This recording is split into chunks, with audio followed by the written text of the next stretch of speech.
Muy bien, camaradas. Creo que ya estamos ahí en la página en directo.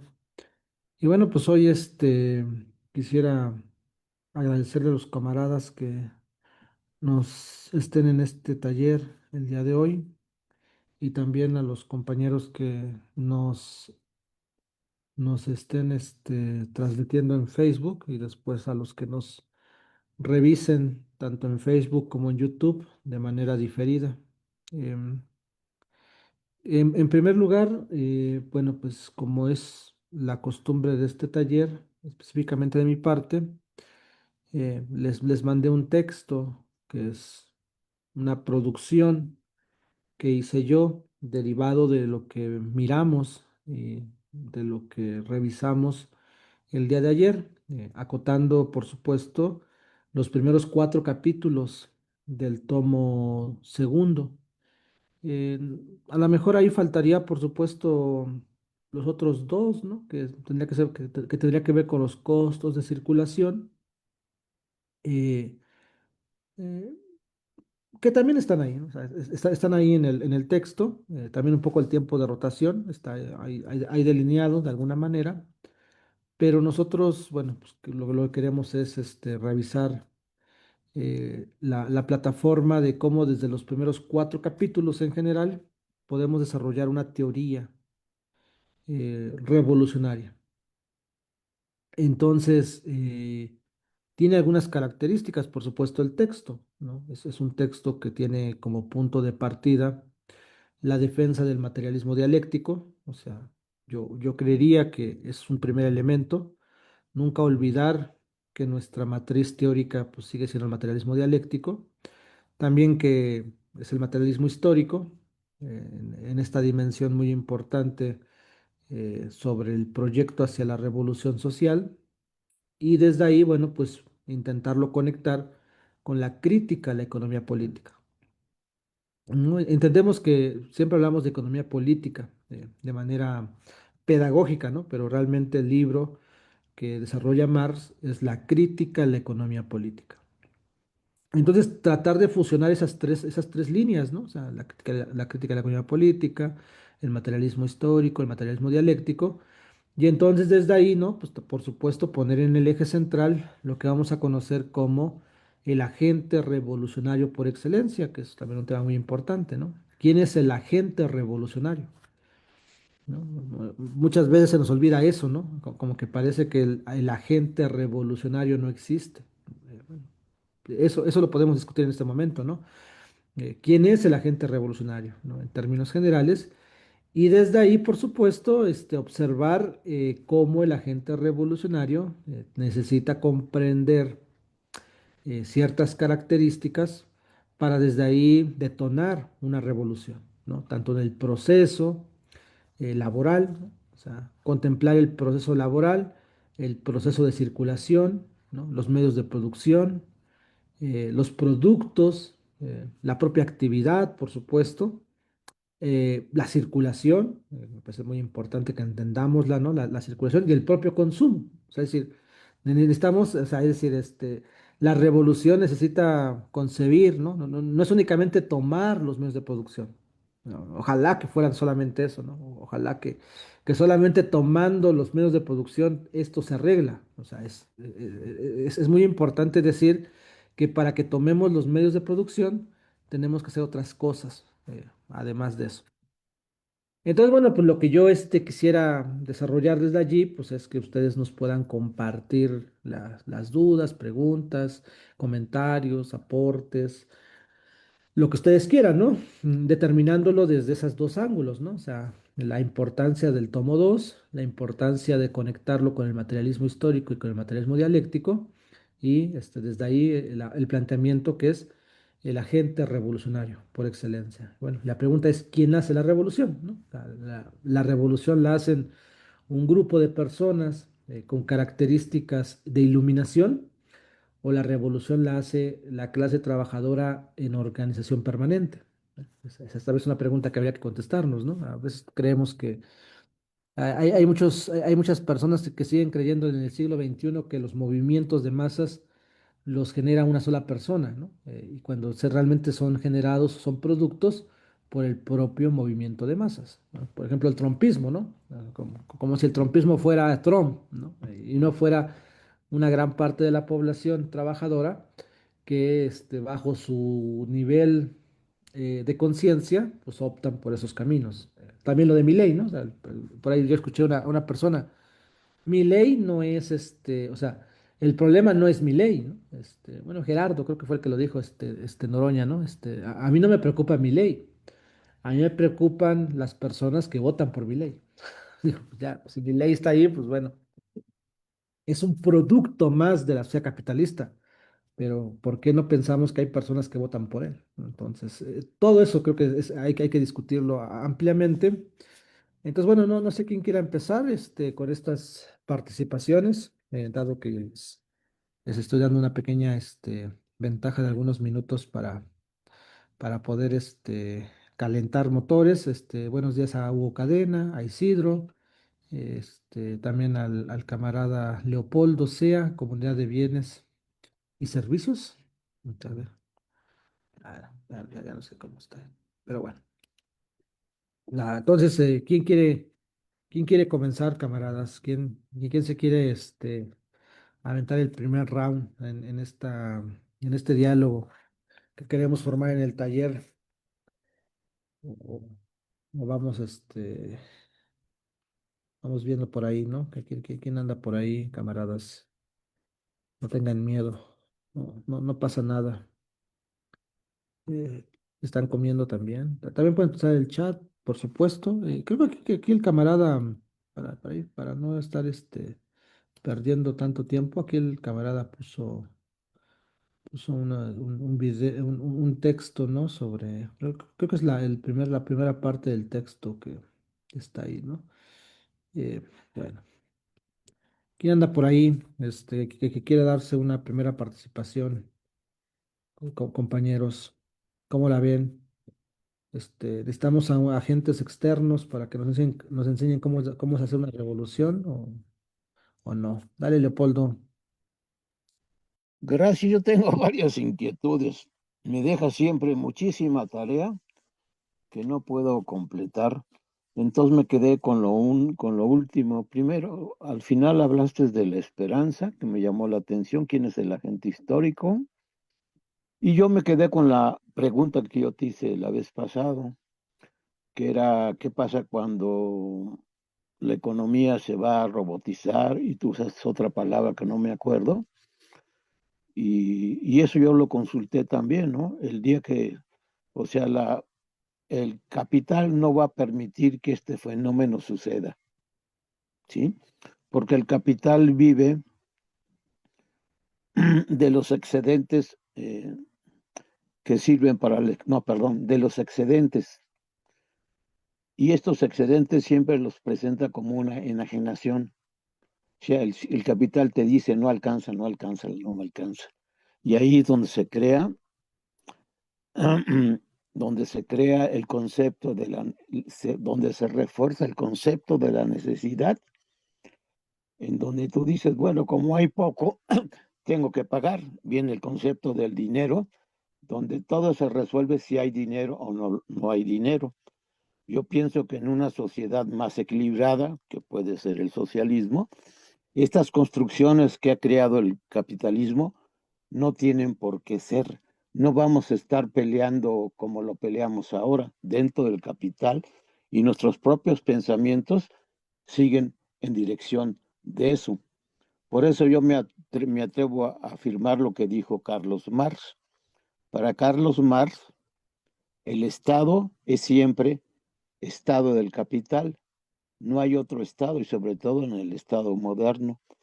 Entonces ahí me cuestiono los temas que tú planteas, si es adentro o es afuera, donde tenemos que generar estas iniciativas, si es un proyecto personal o global, y ya hemos hablado mucho de lo personal, pero si fuera global, ¿cómo podemos hacer esas construcciones para que el sujeto histórico sea social, entre comillas, y nos permita hacer esas transformaciones, porque siempre lo dejamos para el día de mañana, ¿no? Bueno, ya se darán las condiciones materiales, yo digo las condiciones materiales y también este, espirituales o subjetivas.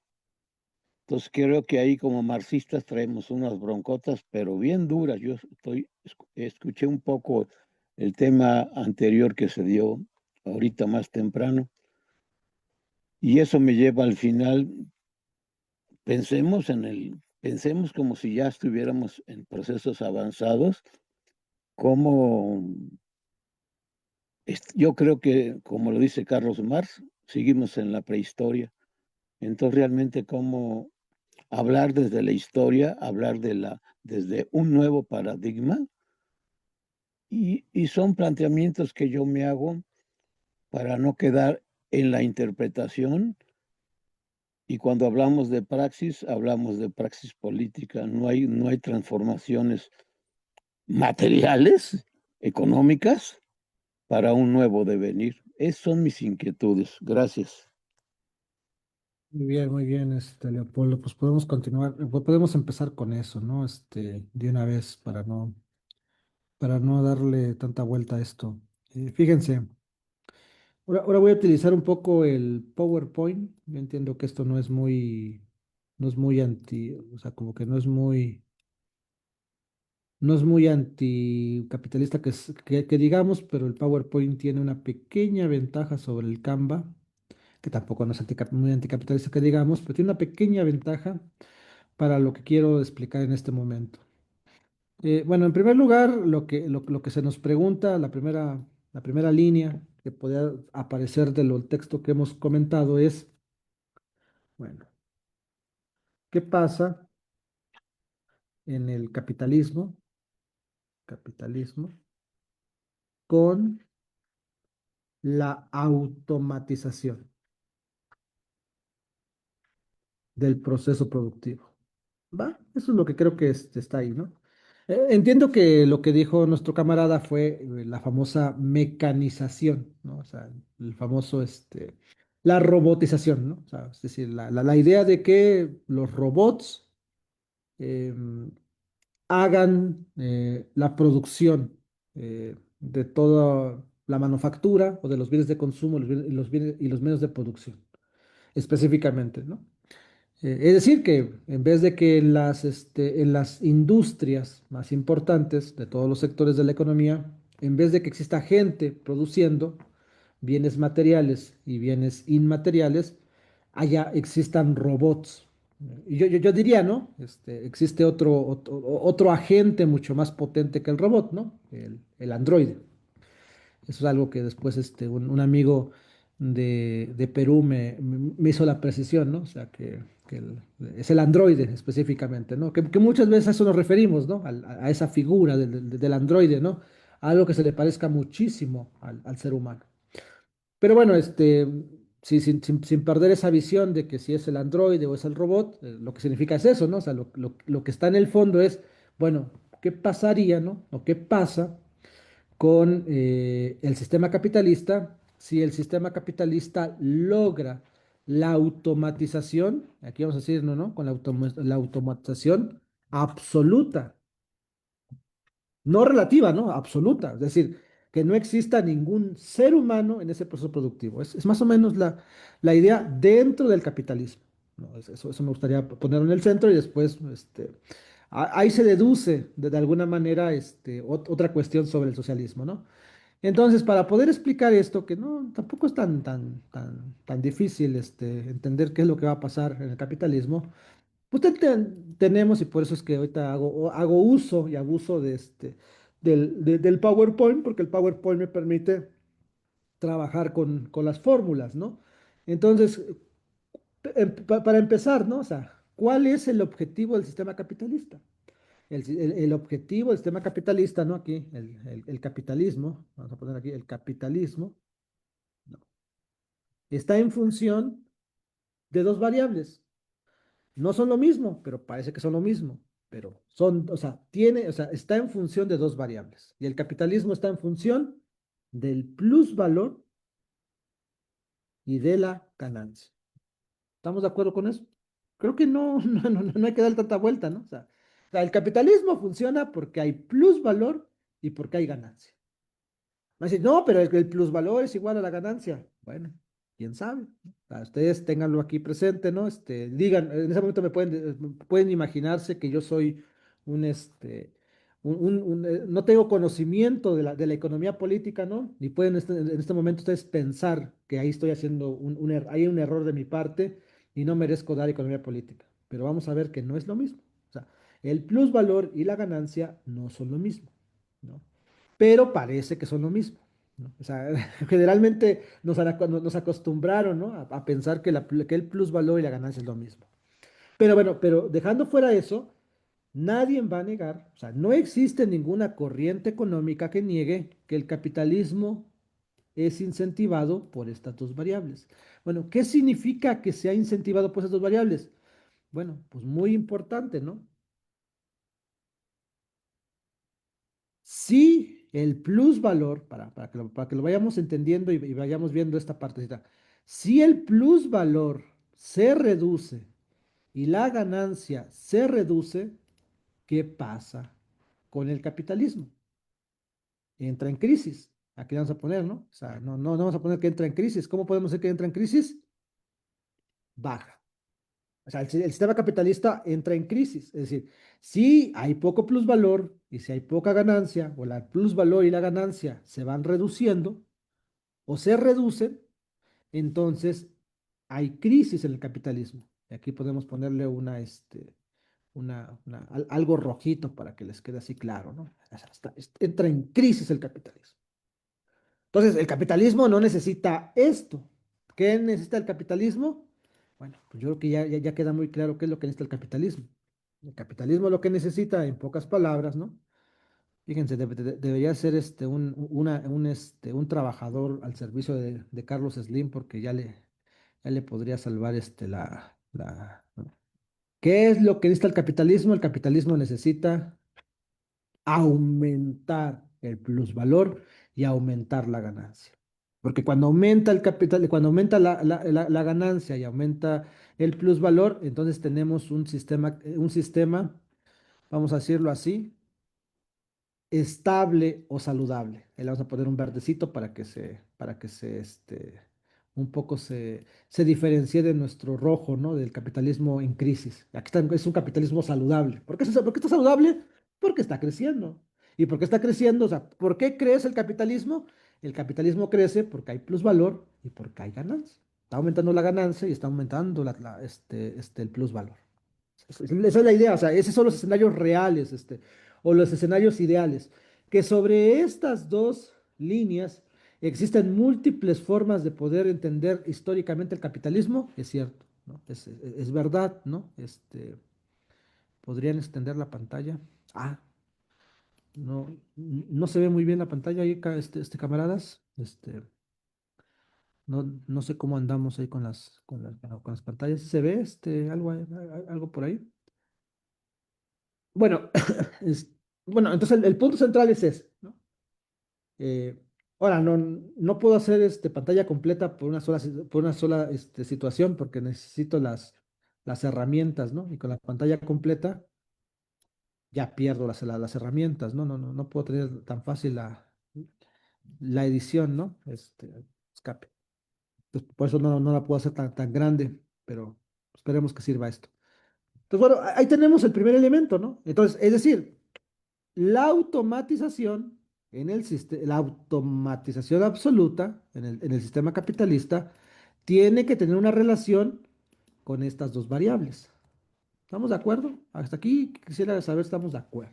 Es decir, todo esto es para encadenar la pregunta del camarada Leopoldo, ¿no? O sea, ante la pregunta de, bueno, ¿qué va a pasar con la automatización? Tenemos que entender qué va a pasar con esto, con estas dos, entonces, necesitamos revisar qué pasa en la economía capitalista, qué pasa con esto y qué pasa con esto. Y entonces entender si de veras puede haber una automatización absoluta o qué podría pasar con la automatización absoluta. Para poder entender eso, antes que nada, tenemos que desarrollar esta primera línea, ¿no? ¿No? Entender, en términos generales, que el proceso de producción capitalista, o sea, el proceso de producción capitalista, PPC, está en función del capital constante y el capital variable. Palabras más, palabras menos, ahí está el punto, ¿no? Perfecto. O sea, el proceso de producción capitalista está en función del capital constante y del capital variable, ¿no? Entonces, ¿qué es? O sea, cuando colocamos esta parte, ¿no? O sea, ahora vamos a poner esta parte aquí abajito, ¿no? Entonces, estamos de acuerdo que es lo que estamos en el proceso de producción capitalista. Necesitamos medios de producción y necesitamos trabajadores. Aquí son los medios de producción, todos, ¿no? Los que ustedes quieran y manden. Pueden ser máquinas, herramientas, materias primas, energía, materias auxiliares, instrumentos de trabajo, lo que ustedes quieran y manden, aquí están este es el capital constante. ¿Y el capital variable qué es? La fuerza de trabajo. Ingenieros, contadores, administradores, todos los trabajadores que necesitemos para poder producir una mercancía en el capitalismo, ¿no? Ahora, la pregunta que que tenemos que responder es que dentro del proceso de producción capitalista, ¿qué le va a pasar a estos elementos? O sea, en la automatización absoluta dentro de este proceso capitalista, lo que nosotros entendemos, ¿no? Y eso ya es un debate nos podemos aventar horas y horas y no vamos a solucionar si ustedes tienen otra idea, pero dentro de la economía, dentro de la economía, de la crítica de la economía política de Carlitos Marx, lo que entendemos es que si eso pasa, o sea, si hay una automatización absoluta, significa que el capital constante aumenta y el capital variable disminuye. Conforme vamos llegando a la automatización absoluta. Pero es un problema muy importante. Cuando llegamos a la famosa, o sea, es decir, esa es la tendencia. O sea, cuando nos vamos, cuando vamos de la automatización relativa, donde existen todavía trabajadores, hacia una automatización absoluta del proceso de producción o del proceso de productivo capitalista, tendemos a esto. Cuando llegamos a la automatización absoluta, ¿qué es lo que decimos? Lo que decimos es que, en pocas palabras, y aquí es muy sencillo, que el capital constante va a ser mayor a cero, o sea, ¿no? Por unidad, y el capital variable va a ser igual a cero. O sea, hasta donde yo tengo entendido, esto es lo que ustedes entienden por automatización absoluta. Cuando hablamos de la robotización, es que en el proceso productivo ya no va a haber capital variable y va a haber capital constante. Es lo que entendemos, ¿no? O sea, dentro del 100%, ¿no? En pocas palabras, dentro del 100%, el capital constante va a ser igual al 100% y el capital variable va a ser igual al 0%. Eso es lo que entendemos por automatización absoluta y es que los robots sean los que produzcan o los androides. No, esto otra vez dependiendo de qué tanto nosotros queramos debatir estas ideas, bueno, uno pudiera desarrollar estas tesis, ¿no? Déjenme ver aquí los... Ah, bueno, por supuesto, ¿no? Bueno, es que eso vamos, pero fíjense, el problema ni siquiera es quién consume. Ese no es el problema, porque se puede resolver. Hay otro problema, antes de quién consume. O sea, imagínense de quién consume. Eso déjenlo porque ni siquiera llegamos a ese problema. O sea, fíjense, ¿no? O sea, ese problema se puede resolver. O sea, el quién consume se puede resolver en la automatización absoluta. Pero el problema es que no se puede resolver algo antes. O sea, algo antes es lo que no se puede resolver. Es el punto central, ¿no? ¿Por qué? Porque el sistema capitalista, en pocas palabras, o sea, si no se resuelve esto, si no se resuelve esto, no hay consumo. Entonces, ustedes olvídense, ¿no? O sea, si eso no se resuelve, lo que tengo ahí, si eso no se resuelve, no hay consumo. O sea, no se consume esa mercancía porque ni siquiera se produce. Es el tema. O sea, el tema, eh, es el debate con el keynesianismo, ¿no? O sea, el keynesianismo está pensando, bueno, ¿cómo es que lo consumimos? No, ustedes dejen que si lo consumimos. El problema es que se tiene que resolver el capitalismo esta partecita. Ahora, te van a ver el verdadero problema en el cual se mete el capitalismo con la automatización absoluta. Porque entonces, si hasta aquí ya llegamos en un consenso, o sea, si aquí ya tenemos un consenso que esto es verdad, o sea, que todo esto es verdad entre nosotros, entiendo que en el Facebook me han de estar apedreando el rancho diciéndome que estoy bien tonto, que no sé economía política, que esto es una cosa muy sencilla, que no es cierto, que es muy reduccionista. Yo ya los leí la otra vez. Ahora, lo que yo no sabía es que para poder, otra vez, ¿no? Que para poder mentarme la madre en Facebook, se necesitan suscribir, ¿no? Y creo que te tienen que dar ahí aunque sea 10 pesitos, ¿no?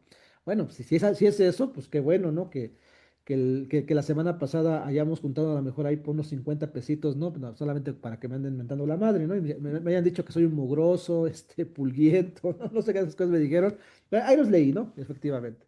Bueno, entiendo que hay gente, ¿no? Que nos pudiera estar escuchando en el Facebook, que seguramente no está, a favor, de esto, ¿no? Y lo entiendo porque son derechosos o son libertarios, ¿no? Pero bueno, nosotros que no somos libertarios, ¿no? Y que tenemos ganas de aprender cómo funciona el capitalismo desde estas bases, debemos estar de acuerdo en este proceso. Este es el primer proceso. ¿Cuál es el problema? El problema es que para poder medir la cantidad de plusvalor y la cantidad de ganancia dentro de la crítica de la economía política, necesitamos una fórmula, ¿no? Es decir, para poder saber cuál es la tasa de plusvalor, ¿no? Sí, primero ¿cómo se mide la tasa de plusvalor? Bueno, la tasa de plusvalor se mide la cantidad de plusvalor sobre el capital variable,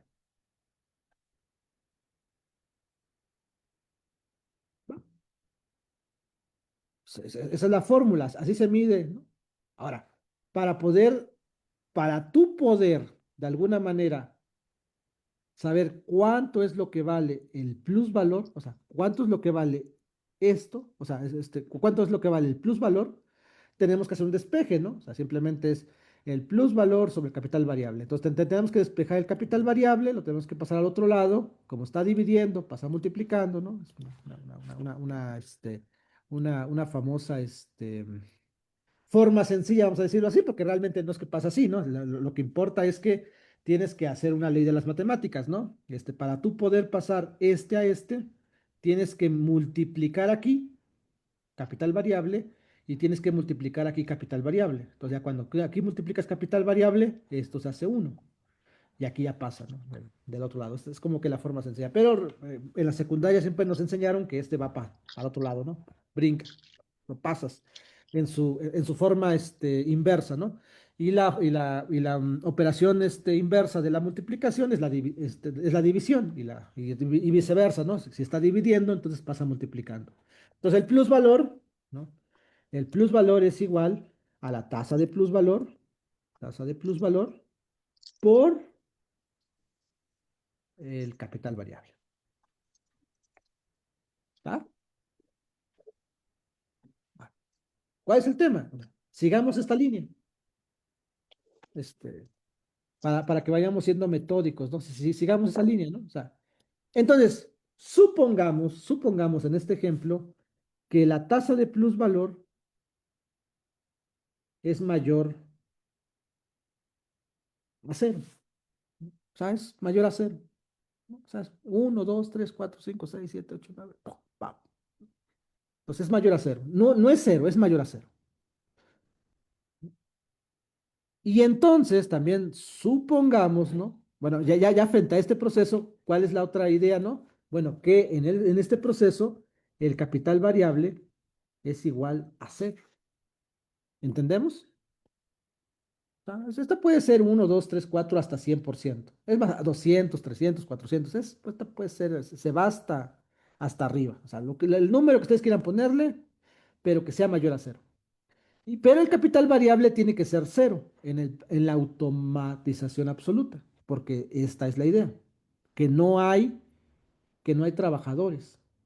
Entonces la pregunta es, si esto es mayor a cero y esto es cero, ¿cuál es el resultado de la operación? Dependiendo del número de que sea este. Entonces, qué es lo que hacemos? Bueno, pues para que lo pongamos mucho más sencillo, ¿no? Y no sea tan abstracto, ¿no? El plusvalor es igual, en términos generales, el plusvalor es igual al espérame. Tasa de plusvalor por cero. Cero. Tasa de plusvalor por cero. ¿Cuál es el resultado? No le muevan. El resultado siempre va a ser cero.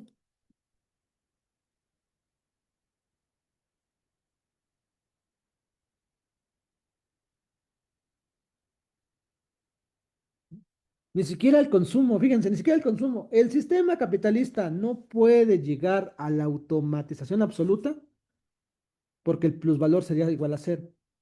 Y si el plusvalor es igual a cero, el capitalismo se cae, entra en crisis. Porque el capitalismo, para que sea un capitalismo chido, debe de aumentar, pero además el plusvalor y la ganancia deben ser mayor a cero. O sea, ¿entienden un poco la idea? O sea, es imposible el sistema capitalista, es imposible la automatización absoluta. Ahora, ustedes pueden decir, bueno, ¿y la ganancia? Lo mismo, o sea, vayamos desde los fundamentos de la propia ganancia, ¿no? Fíjense, aquí la ponemos, ¿no? ¿Cuál es la famosa fórmula para la tasa de ganancia? Muy parecida a la anterior, nada más que tiene una pequeña diferencia, ¿no? Es plusvalor sobre capital variable, capital variable, más capital constante, ¿no? Si seguimos estas dos líneas, que son las importantes, ¿no? La tasa de plusvalor, no, aquí no nos interesa la tasa de plusvalor, aquí nos interesa el capital variable, ¿no? O sea, el capital variable es igual a cero. Y el plusvalor es igual a cero.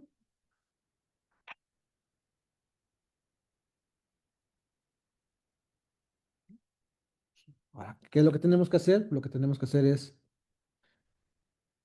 reducir nuestra fórmula. Ya ven, esto no se necesita de tanta magia, ¿no? El plusvalor es igual a cero, pues aquí le ponemos cero, papas. Variable es igual a cero, pues es cero, se va, y nada más queda el capital constante. Dividen cero entre capital constante, lo que ustedes quieran, el capital constante, aquí el capital constante que es, vamos a ponerlo aquí, el capital constante es mayor a cero. Puede ser 1, 2, 3, 4, 5, 6, 7, 8, 9, 10, 11, 12, 13, 14, 15, 16, 17, 18, 19, 20, 70, los que ustedes quieran, ¿no? Lo que ustedes quieran y manden, jóvenes. ¿Va? ¿Cuál es la tasa de ganancia? Si no mal recuerdo, ustedes ahí me van a corregir, pero la tasa de ganancia es igual. La tasa de ganancia es igual. Así. Vamos acá, ¿no? Para ponerla un poquito más interesante, ¿no? Este lo vamos a poner aquí. Para que quede bien nuestra función, ¿no?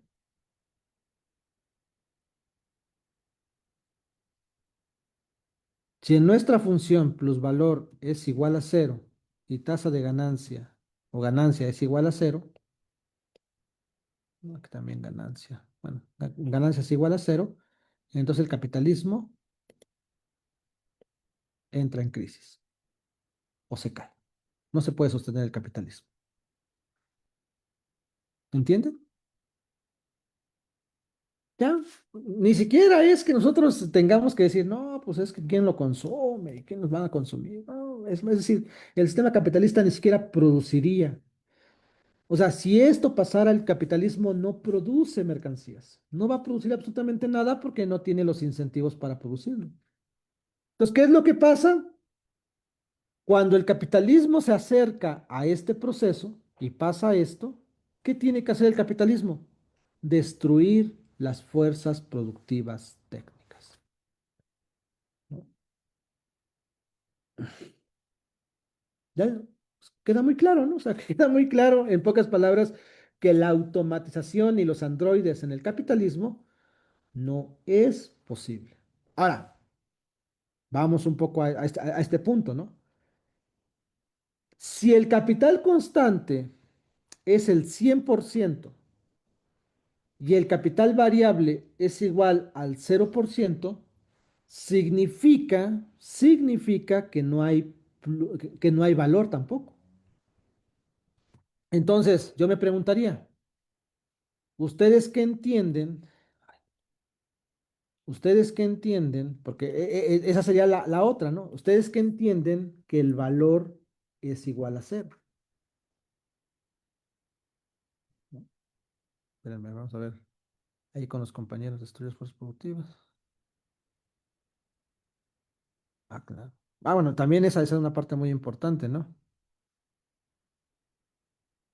Bueno, aquí está. Es muy importante, ¿no? En otras palabras, creo que el capital variable nunca puede ser igual a cero porque siempre debe haber super especialistas que diseñen los sistemas automáticos, sean robots o máquinas. Ah, bueno, claro, sí. No, y además de que necesita haber, necesita haber trabajadores, porque de ahí sale el plusvalor, ¿no? O sea, de aquí sale el plusvalor, ¿no? Del capital variable. Pues después se necesitan a esas pequeñas personas, ¿no? En el capitalismo es un mal necesario, ¿no? No quisieran que hubiera personas, pero bueno, ¿qué significa que el valor sea igual a cero? El valor, o sea, que esto sea igual a cero significa la gratuidad, la gratuidad. Y si la gratuidad existe, qué es lo que se le asemeja a la gratuidad? Socialismo. Ya, les dejo la primera reflexión, ¿no? O sea, la única manera en que esto funcione, es acá, ¿no? Sencillo.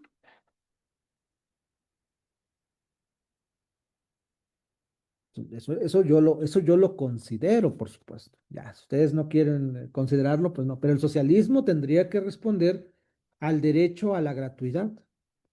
Esto que dicen, no, es que no, los trabajadores no pueden tener servicios de salud gratuitos y públicos, ¿no?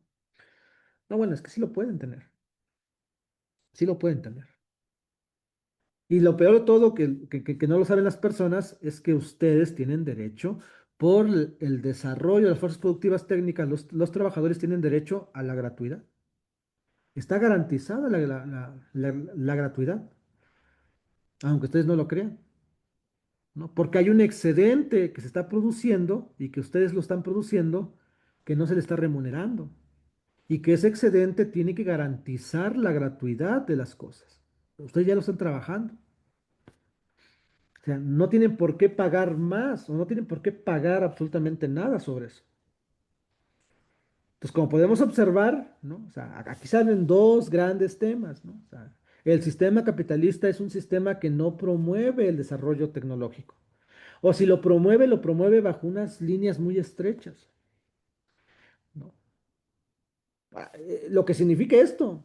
O sea, cuando se habla de la inteligencia artificial, que son algoritmos, o sea, eso no es inteligencia artificial. Yo no sé por qué la gente tiene que llamarle inteligencia artificial a lo que simplemente es un algoritmo. O sea, eso es una cosa, o sea, fíjense, ¿no? O sea, yo a veces lo pienso, ¿no? O sea, en las universidades tenemos un gran problema con los trabajos, principalmente los escritos, en todas las universidades, ¿no? ¿No? En la UNAM, en el Politécnico, en la UAM, en la UAMEX, que yo doy clase, en la UNRC, en todas las universidades tenemos un problema que los estudiantes utilizan la inteligencia artificial para hacer trabajos.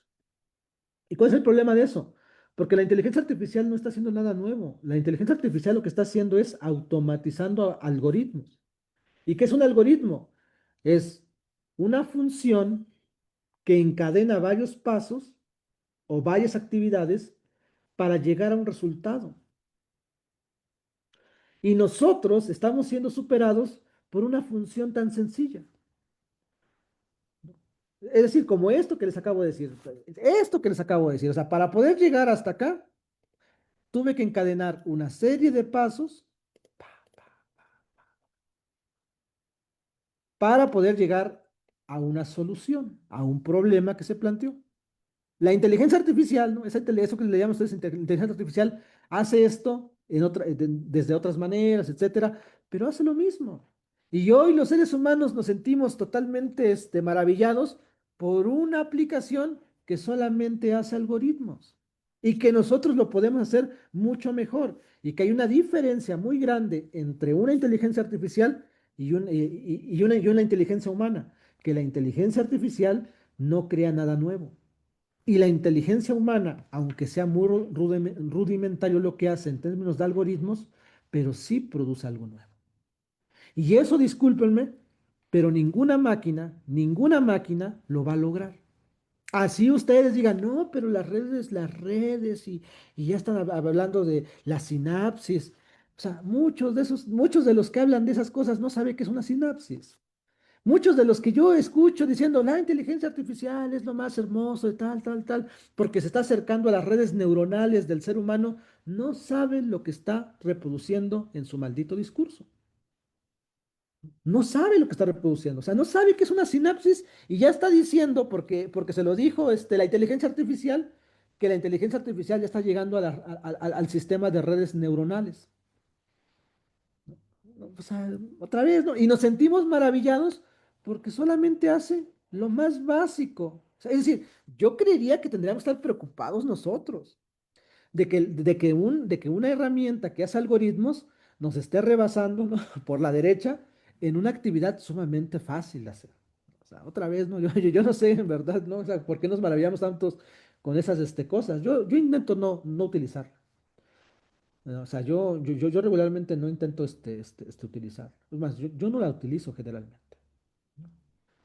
Yo tengo algunos compañeros profesores que luego me dicen, no, pero luego en las juntas, ¿no? Dicen, no, sí, abajo la inteligencia artificial y luego le piden ayuda para dar una clase, ¿no? Eso es problemático. O sea, que tú tengas que recurrir a la inteligencia artificial para que te ayude a dar una clase es problemático. Por eso yo, por lo regular, si ustedes observan, no traigo presentaciones pregrabadas, etcétera, etcétera, porque no quiero dar ningún margen de maniobra a nada. O sea, yo utilizo las herramientas, ¿no? Para yo poder desde ahí plantearles los conocimientos que tengo y hasta donde yo les puedo dar, porque hay otras cosas que yo no puedo generar. Pero bueno, aquí está el elemento central. Entonces, la inteligencia artificial, que es una automatización de algoritmos, ¿no? Pues tiende a este proceso. Ahora, ustedes véanlo, o sea, la inteligencia artificial empieza a crecer en este momento histórico y está automatizando algoritmos, está requiriendo menos fuerza de trabajo para poder hacer operaciones simples.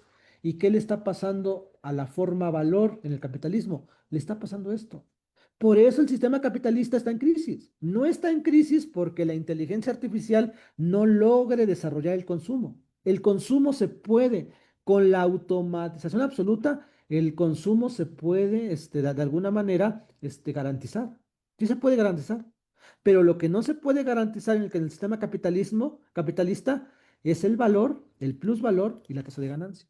Y si eso no se garantiza, colapsa el sistema capitalista. Estamos en el colapso. ¿No se han preguntado ustedes cómo, o sea, cómo demonios estamos en un colapso económico sumamente agresivo, ¿no? Que lo quieren solucionar a bases de cañonazos y de fascismo, y la inteligencia artificial está incrementando su influencia en múltiples procesos? O sea, entonces, ¿cuál es la respuesta? La respuesta es que estamos en una crisis de tasa de ganancia. Esa es la crisis en la que estamos, una crisis de tasa de ganancia, ¿no? Porque está cayendo la tasa de ganancia. Está en caída libre, ¿no? Nosotros nomás estamos viendo que está cayendo el avión, ¿no? El problema es cuando, cuando dé el chingadazo, ¿no? Y vamos a ver qué hay por acá. A ver, vamos a ver qué dicen por acá.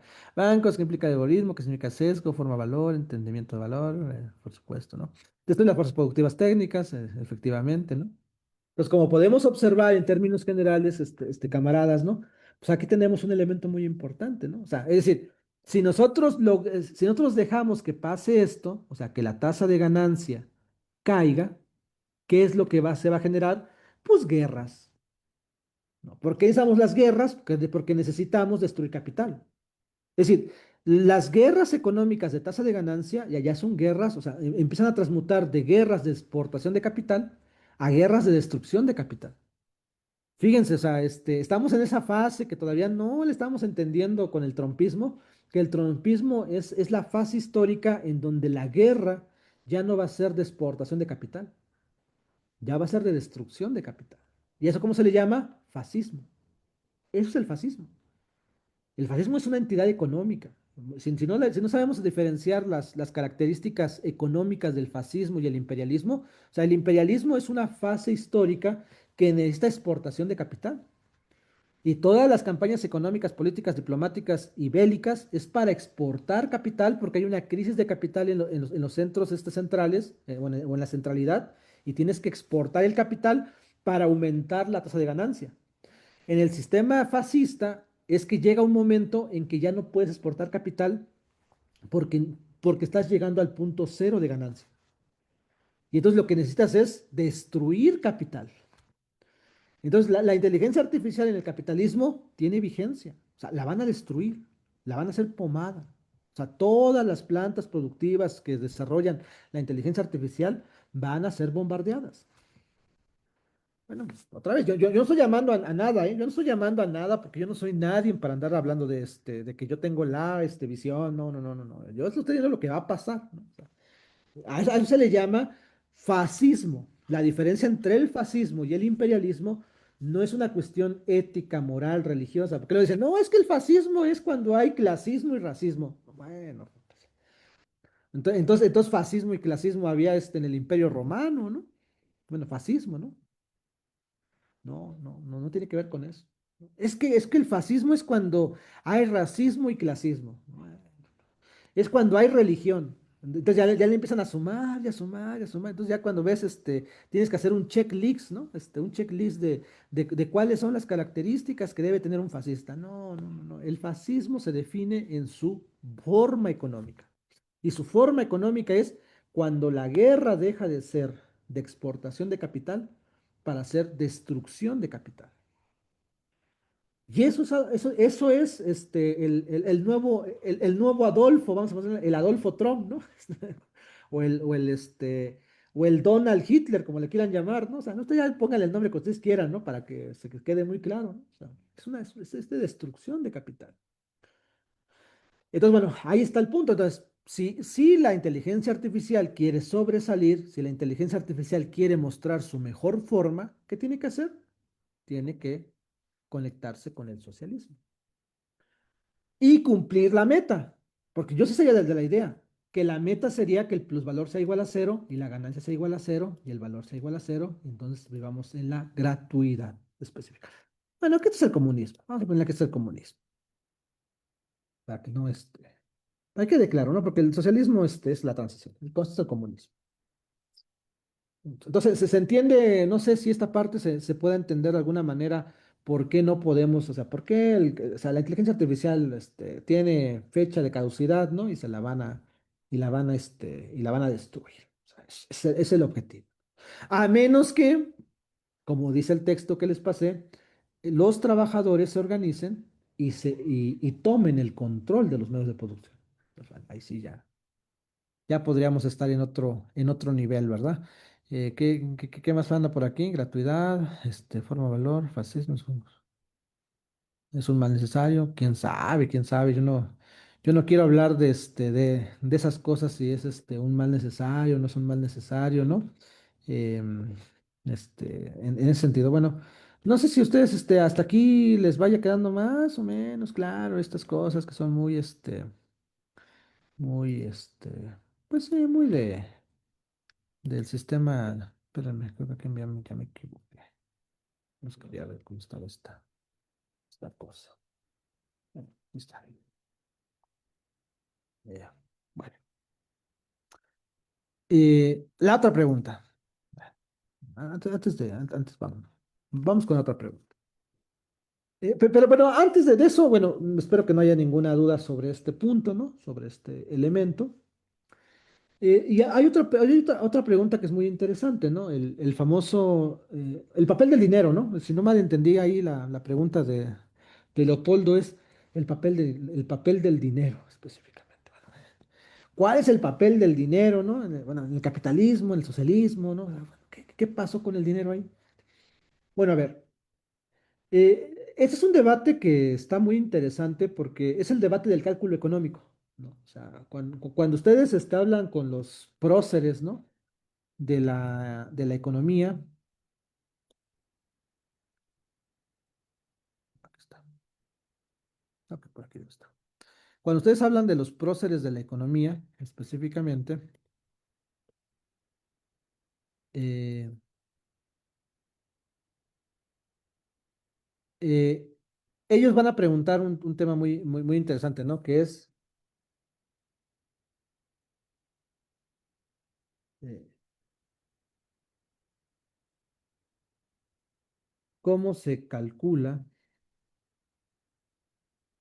económicamente la riqueza en el socialismo. Ok. Aquí ya me perdí, espérame. Voy a volver a compartir porque, bueno, aquí está. Entonces, la idea es cómo se produce la riqueza en el socialismo, ¿no? Es como que la idea general. Y entonces los neoliberales lo que dicen es que, este es el neoliberal, vamos a poner aquí, los neoliberales nos comentan que el socialismo no puede, eh, no puede desarrollar el cálculo económico. Es decir, que el socialismo fracasa porque no se puede debatir el cálculo económico. Palabras más, palabras menos lo que dicen. Esa bola de ineptos, ¿no? Ay, ¿qué les iba a decir? Bueno, la pregunta es, o sea, dentro de eso, pues el tema es el dinero, ¿no? Entonces, realmente aquí es muy interesante, ¿no? Porque ya lo había comentado en la otra sesión, pero es eso, ¿no? O sea, el problema de lo que se está dando aquí específicamente es un falso debate, específicamente es un falso debate, porque realmente el punto central en este proceso, ¿no? Es que en el sistema, en el sistema socialista, pues había que entender que hay dos niveles, ¿no? Es el trabajo socialmente necesario, ¿no? Que es una parte muy importante de la riqueza, y por el otro lado está el trabajo excedente. El trabajo excedente en términos generales, ¿no?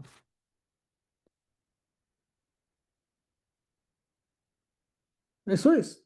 Entonces, en términos generales, frente a este proceso, ¿no? Entonces, en el socialismo, específicamente en el socialismo, el trabajo socialmente necesario, pues va a ser lo que le va a quedar a las personas. Y el trabajo excedente, pues va a ser lo que va a capturar la dictadura del proletariado para poder devolvérselo a los trabajadores. Entonces, eso me parece muy importante. Es decir, el trabajo socialmente necesario, ¿para quién va? El trabajo socialmente necesario va para eh, los trabajadores, ¿no? Es la parte de la riqueza que le pertenece a los trabajadores específicamente. Espérenme aquí. Aquí voy a buscar unas cositas que me parecen muy importantes. Aquí está. Son unas flechitas, ¿no? Estos son los trabajadores. El trabajo solamente necesario va para los trabajadores. El trabajo excedente, en pocas palabras, ¿no? Lo va a capturar el Estado.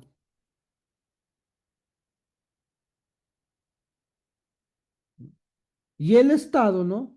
Lo va a devolver en inversión pública. Y esa inversión pública, ¿a quién va a parar? Pues va a parar a los trabajadores. Ahora, para que todo esto pueda funcionar, o para que esto funcione en términos generales, está, ¿no? de Estado. Después vamos a tener que ir con, si no mal recuerdo, tenemos que ir con aquí a la inversión pública, ¿no? Y entonces, para que todo esto funcione en términos generales, tenemos que tener una moneda o un equivalente general para que pueda medir esta transferencia, para que pueda medir esta transferencia, para que pueda medir esa transferencia y para que pueda medir esta transferencia. Entonces, en el capitalismo, en el socialismo, ¿es necesario la moneda? Sí, el dinero sí. O sea, es decir, no existe ninguna teoría dentro del socialismo que niegue la función de la moneda, porque tienes que generar este mecanismo, ¿no? De que todo el trabajo o toda la riqueza tiene que combinarse para mejorar las condiciones de la sociedad y la sociedad son los trabajadores. Tienes que tener la moneda. Solamente que la moneda aquí ya no sirve como un intercambio para poder capturar el valor, el plusvalor y generarlo en ganancia y que se lo quede una sola población, sino que ésta tiene que estar en este proceso para poder garantizar que esto, esto ¿qué es lo que va a garantizar? El crecimiento y desarrollo económico. Bueno, es mucho más complejo, ¿no? Porque no, nos faltan más mecanismos, pero es para que ustedes lo entiendan, ¿no? Entonces, eso es muy importante, ¿no? O sea, en el sistema capitalista, el sistema socialista se necesita la moneda, sí, se necesita la moneda, sí, el dinero se necesita, la ley del valor está reconocida por el sistema capitalista, por el sistema socialista, ¿no? O sea, ahora, es cierto, ¿no? Pero ¿y en el comunismo? Bueno, en el comunismo no. ¿Por qué el comunismo no? Porque en el comunismo se garantiza la gratuidad. Bueno, pero es otro tema. Es más, eso no lo podemos ni discutir, ¿no? O sea, pues, porque estamos acá. Esto no lo podemos construir específicamente. Entonces sí, se necesita la moneda en términos generales, en donde el trabajo socialmente, el trabajo excedente, ¿no? ¿Y por qué se necesita la moneda? Porque en el sistema capitalista, en el sistema socialista, hay un sistema de precios, ¿no? Hay un sistema de precios. Y el sistema de precios, ¿no? Aquí vamos a verlo, el sistema de precios en el socialismo, específicamente en el socialismo, depende de tres grandes variables, ¿no? Los salarios, ¿no? Que es la remuneración a los trabajadores, a su fuerza de trabajo, ¿no? La ganancia, ¿no? Que tiene que ver específicamente, o el, sí, bueno, aquí vamos a llamarle el excedente, ¿no? Porque ganancia ya estaríamos en el excedente, ¿no? Que es esta parte, pero también existe algo que se va a llamar la renta del suelo. Y la renta del suelo también se captura por parte del Estado, solamente que la renta del suelo, ¿quién se la va a quedar? La renta del suelo, la naturaleza. Entonces, los salarios van para los trabajadores.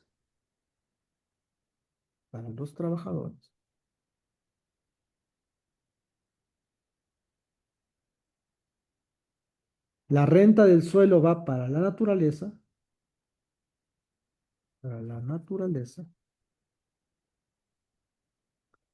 y el excedente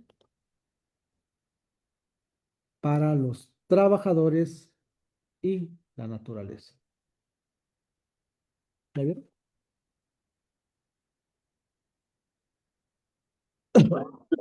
¿Dudas, camaradas? No. Entonces, pues sí, necesitamos un sistema de precios sí, lo necesitamos. Sí, claro que sí. No, es que Cuba no es capital, no es socialista porque tiene sistema de precios. Y pues, la Unión Soviética lo tenía, ¿no? No, no, pero es que No, no Trotsky, tiene. no, ¿no? O sea, Trotsky también tiene una teoría sobre el sistema de precios. China, es que China tiene sistema de precios. Sí, necesita el sistema de precios. Porque entonces, ¿cómo redistribuyes la riqueza? La tienes que, en el capitalismo, en el socialismo, la tienes que también distribuir bajo la forma valor. ¿No? Pues la tienes que distribuir bajo esa forma. Entonces necesitas esta forma valor en términos generales para poder distribuir la riqueza. Ahora, cuál es la diferencia entre esta forma valor? Que estas dos formas valor está basada en la dictadura, eso no, no se les olvide, ¿no? La dictadura del proletariado. Claro, es muy importante. Que la dictadura del proletariado esté en el corazón de estas dos formas, de la moneda y del sistema de precios. Debe tener control la dictadura del proletariado del sistema de precios y la moneda, ¿no? Mediante la planificación económica y mediante el sistema comunal de la producción. Porque en términos económicos, la dictadura del proletariado, y aquí vamos a ponerlo aquí abajo, necesita de dos cosas. Primero, la gran planificación económica, o sea, el gran plan, pero también necesita del sistema comunal.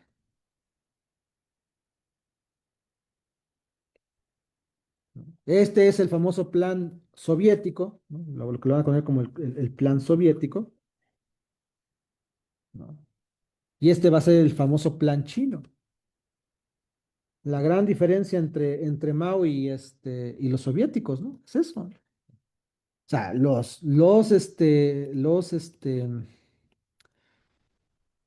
soviéticos, lo que plantean los soviéticos es que se tiene que desarrollar la planificación económica y que la planificación económica va a desarrollar de alguna manera eh, el sistema comunal, que es la socialización de los medios de producción. Sí, bueno, la socialización de los medios de producción.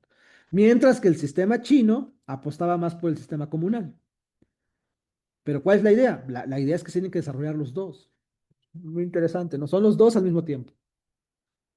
Algo que entendió muy bien Venezuela, ¿no?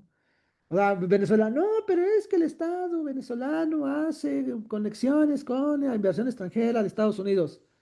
Sí, pero ¿y por qué nadie habla del sistema comunal venezolano? En este momento, el país que tiene el sistema comunal más desarrollado e integrado en el mundo se llama Venezuela, ¿no? Pero entonces entendamos estos dos niveles en términos económicos. Entendamos la potencia del sistema comunal y de la planificación. Y cuando estos dos maduran y se conectan, entonces vamos a poder lograr lo que tanto anhelan nuestros camaradas, ¿no? Y que hablan de manera general, que es la socialización de los medios de producción.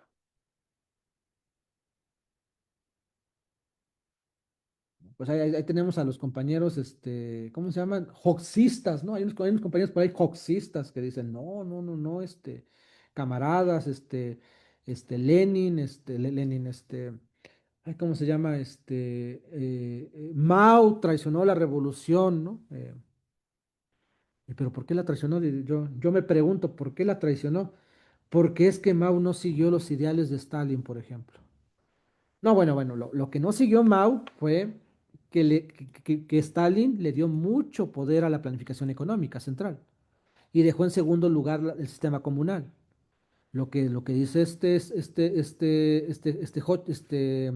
Mao, ¿no? Siguiendo la herencia leninista, clásica y también un poco luxemburguista, es que también el sistema comunal es muy importante. O sea, no va solo. O sea, Mao nunca le dijo a Stalin que estaba mal porque la planificación estaba mal.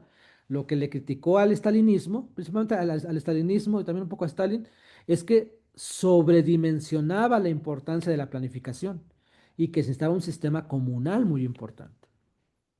Pero esto es muy interesante, el sistema comunal, en términos económicos. Y cómo tiene que ir vinculado con para desde ahí poder garantizar la socialización de los medios de producción por parte de los trabajadores.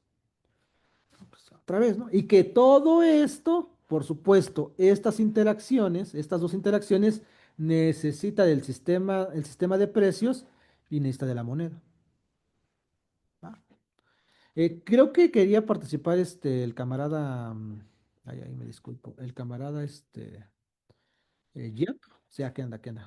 Dale Yap, Sí, bueno, desde luego, mucho gusto en escucharte. camarada, compañero Jonathan, siempre un gusto escuchar tus, importantes trabajos, ¿no? Esto de que te quemas las pestañas y todo eso, analizando y nos explicas y nos dices cómo entender estos procesos, ¿no? Que implican el sistema capitalista, la circulación y cómo funciona, ¿no? Cómo, no sé, cómo es la intríngulis de esta situación viciosa. Entonces, ya yo leí algo leí que tu trabajo que muy excelente que presentaste, que desde luego es como una solución a esta situación, ¿no? Si así lo percibo, pues no sé cómo romper este esquema, ¿no? Este esquema se trata y que nadie lo va a hacer, al menos un pueblo concreto como el pueblo, nadie de afuera va a ayudar al pueblo de México, digamos, a salir de una situación como esta, sino el mismo pueblo se tiene que percatar de ello y para ello le va a costar trabajo, va incluso a caerse y va a tenerse que levantar. Yo entiendo que estamos en ese proceso para cambiar este sistema de movimientos, de ruedas, no sé, de una máquina bien aceitada, una máquina capitalista, ¿no? Que rueda y están bien conectadas, pues para que esta ganancia sea solo eh, para el dueño de la máquina, ¿no? Entonces nosotros como trabajadores o como pueblo en general del campo y de la ciudad tenemos que percatarnos de esta situación, cómo realmente funciona y tomar cartas en el asunto, ¿no? Tomar el toro por los cuernos, porque nadie lo va a hacer sino nosotros mismos. Y desde luego, si en un momento dado llegamos pues a triunfar, como lo ha hecho Venezuela, lo ha hecho Cuba, lo ha hecho Nicaragua, debemos aplicar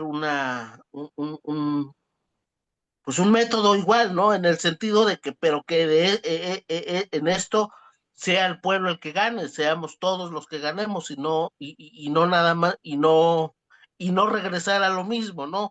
Para ello tenemos que tomar en cuenta pues todas estas medidas, todos estos puntos que tienen que ver con pues, el tomar en cuenta el tiempo, tomar en cuenta la naturaleza, tomar en cuenta incluso la cuestión del ocio, tomar en cuenta, o sea, que realmente sea una cuestión humana, humanitaria, y que no, pues no pensemos pues en una ganancia, en la ganancia como la ganancia en el concepto o en el sentido que implica el capitalismo, ¿no? Que además es violento, es atroz, absolutamente injusto. Entonces aquí, pues tenemos que aplicar este estas, digamos, estas medidas de carácter económico, como dices, pues sí, también circular, pero que sea todo en beneficio, pues, del colectivo, ¿no? Bueno, eso es lo que puedo, este, decir, y agradecerte mucho tus conferencias. Gracias, Jonathan. Y bueno, en fin, aquí sigo escuchando. Si puedo hablar más adelante, pues es todo. Gracias. No, es a ti, ya totalmente de acuerdo contigo. No sabía que tenía el condenado micrófono abierto, ¿no? Si se pasó por ahí un sonido, me disculpo, ¿no? Pero no, muy, muy, muy interesante ahí lo que nos planteas, ¿no? Bueno, la presentación que hago de esos dos temas, derivado de las preguntas que nos hace Leopoldo, me pareció muy importante para poder entender también que la cuestión de la economía socialista o lo que se llama como la economía socialista, tiene muchas cosas interesantes, ¿no? O sea, es decir, también, porque sí, o sea, yo sí creo, ¿no? Porque además también esa era como que la idea del texto, ¿no? Como que ahondar un poco más en el movimiento obrero, ¿no? Es decir, las huelgas, ¿no? Las provocaciones bueno, qué papel tienen las huelgas, la guerrilla, ¿no? No sé, el movimiento obrero, ¿no? La toma de las calles, los boicots de consumo, etcétera, ¿no? Pero también es importante mencionar en este sentido que también pensar desde la economía socialista requiere dominar cuestiones técnicas, ¿no? O sea, un ejemplo, o sea, ante un bloqueo económico, ¿no? Bueno, yo me pregunto, ¿no? Imaginémonos que aquí estamos los compañeros que amamos, queremos, disfrutamos de estar en Morena Socialista, ¿no? Y por lo mismo somos morenos, ¿no? O sea, porque apoyamos a Morena, vamos a decirlo así, la cuarta transformación, ¿no? Imaginémonos nosotros que llega el día en que aparece el Lenin mexicano, ¿no? Que andan esperando todos los compañeros marxistas, leninistas en México, y aparece una persona peloncita, ¿no? Con sus bigotillos, ¿no? Flaco, pero mexicano, hablando en español, ¿no? Echándose unos albures, etcétera, pero es un Lenin, ¿no? O sea, piensa como Lenin, ¿no? Pero simplemente que está mexicanizado, ¿no? Porque es lo que parece que es lo que estamos buscando, ¿no? O sea, que llegue Lenin, ¿no? Y que Lenin nos haga la revolución, ¿no? A veces yo pienso mucho en eso, ¿no? Em, pero imaginémonos que pasa eso, ¿no? O sea, imaginémonos que no la cumple la naturaleza o Dios, en lo que ustedes crean, ¿no? Yo soy de la parte que creo que sí existe la divinidad, pero la divinidad está en la naturaleza. Yo en eso soy muy claro. Soy un racionalista, del siglo XVI europeo. Ese pensamiento racionalista, naturalista europeo me gusta muchísimo. En eso sí tengo mi pecado, ¿no? Yo no creo en figuras divinas, metafísicas, específicamente Dios, ¿no? No tengo esa creencia, pero no creo que la divinidad no exista. O sea, lo divino existe, pero está en la naturaleza. Ese es mi punto de vista. Eh, y que se muestra la dialéctica, ¿no? O sea, ahí está un elemento muy importante. Pero bueno, dejando fuera eso, ¿no? Yo creo en lo divino, ustedes también lo creen, ustedes creen en Dios, o no se creen en Dios, y yo creo en la naturaleza. Y supongamos que no importa, pero que la naturaleza y Dios, nos hacen la bendición de que, ¿sabes qué? Les vamos a dar a estos chavos, al Lenin que están pidiendo, ¿no? Porque pues ya sufrieron mucho, ¿no? Y pues, quieren a un Lenin, ¿no? Que les haga la revolución como Lenin la hizo en el 17. Eso es lo que queremos nosotros en este momento, ¿no? O sea, que, que lo que se hizo en la Revolución Soviética se aplique en México. Órale, va, ahí está. Tomen su Lenin mexicano, ¿no? Y es más, hasta nos la va a hacer más fácil, ¿no? Para todos aquellos compañeros que nos andan ahí, torpedeando, ¿no? A todo lo que da también las páginas, ¿no? Porque tenemos ahí en la página de Moneda Socialista en Facebook, si se quieren meter, tenemos a los compañeros que nos torpedean porque la derecha, ¿no? Nos torpedea, ¿no? Y también los compañeros marxistas leninistas no nos bajan de tontos, ¿no? Porque según nosotros no hacemos la revolución como Lenin, pero bueno. Y además nos va a hacer otro favor la naturaleza y Dios, ¿no? Va a hacer que, por alguna extraña razón, va a convocar las masas. Es decir, no solamente nos va a poner a Lenin mexicano, sino que la masa trabajadora va a apoyar a Lenin mexicano. Y hacemos la revolución en México.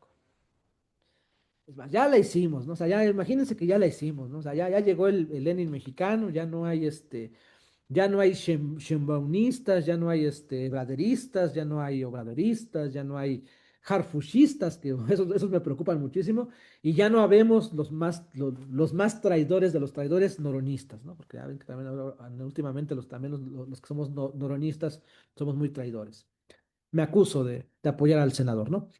Tengo mis críticas, pero yo apoyo al senador en términos generales, dentro de la cuarta transformación. Bueno, el problema es cuando, imaginémonos que ya lo hicimos, ¿cómo interaccionamos nosotros con un mundo que es capitalista? ¿No? Entonces, necesitamos herramientas capitalistas, ¿no? Pinche Noroña. Mira, yo no me voy a meter en eso, yo no, como no es de mi familia, lo pueden insultar, yo no voy a poner a defender al senador, aunque yo lo apoyo, ¿no? Yo no sé si soy muy, también soy muy crítico de él, pero también sé que de todo lo que existe en la cuarta transformación es el perfil que me gusta más a mí. Entonces, imagínense ustedes, ¿no? Imagínense ustedes de alguna manera, ¿no? Que llega, ¿no? Todo esto. Y entonces mi pregunta en términos generales es, ¿cómo lo hacemos para poder interaccionar con un sistema donde haya capitalismo? Bueno, entonces necesitamos herramientas para poder hacerlo. Entonces, el capital nos sirve también no solamente para criticar el sistema capitalista, sino también del propio capital podemos deducir herramientas que nos puedan ayudar a poder profundizar el socialismo y a poder incentivar formas de organización económica que sean alternas a las que conocemos y desde ahí poder garantizar el bienestar de la sociedad, ¿no? Y me parece muy importante porque creo que también es importante mencionar que nos hace falta una guerra económica. Es decir, enfrentar a los neoliberales, ¿no? Con sus modelos económicos totalmente rebasados, a los keynesianos o neokeynesianos que también están rebasados y presentarles el modelo económico del socialismo. O sea, ¿qué plantea el modelo socialista a grandes rasgos o qué ha planteado? Porque muchos creen que Cuba era una dictadura y no había socialismo y no había economía, ¿no? O sea, claro que había economía. Con Hugo Chávez, con Maduro. O sea, yo me pregunto, los compañeros que dicen que Maduro no es socialista porque hizo una negociación con este Exxon. Bueno, pues ¿cómo la haces? O sea, si se supone que la economía socialista tiene que incrementar el excedente para la mejora de la población en su conjunto. Y el excedente se genera en dos niveles económicos, la economía abierta y la economía cerrada. O sea, si solamente utilizas la economía cerrada, no te alcanza. Tienes que ocupar la economía abierta. Y el gran atributo del gobierno de Maduro sobre el gobierno de Cuba es que el gobierno de Maduro encontró mecanismos muy interesantes para poder desarrollar excedentes mediante la economía abierta, de la macro abierta, o, sí, sí, la economía abierta, a pesar de que existían bloqueos económicos. O sea, a pesar del bloqueo y del embargo económico, Maduro logró desarrollar mecanismos para poder atraer inversiones y desde ahí fomentar el excedente económico y redirigirlo a inversiones estratégicas muy importantes. Y el papel que tuvo ahí la petrolera venezolana, ¿no? Funcionando como un partido o como un mecanismo revolucionario muy interesante. O sea, no solamente le regalaron zonas estratégicas, sino que ese proyecto se logró vincular. Bueno, pero para ello, ¿qué se necesitaban? Herramientas, estrategias muy interesantes. Que muchas de ellas ya estuvieron diseñadas mucho, mucho antes. Eh, y que parten, por supuesto, del famoso libro, que es un libro muy, muy interesante que se llama La economía política en la dictadura del proletariado, de Lenin, ¿no?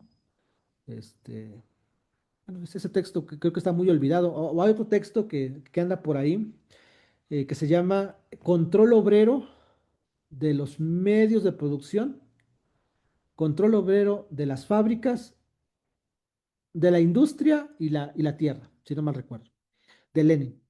Unos documentos de 1917 a 1921, donde analiza Lenin el papel del pensamiento económico, el desarrollo económico, la dictadura del proletariado y las herramientas que necesitamos diseñar para poder darle una forma económica a este proceso.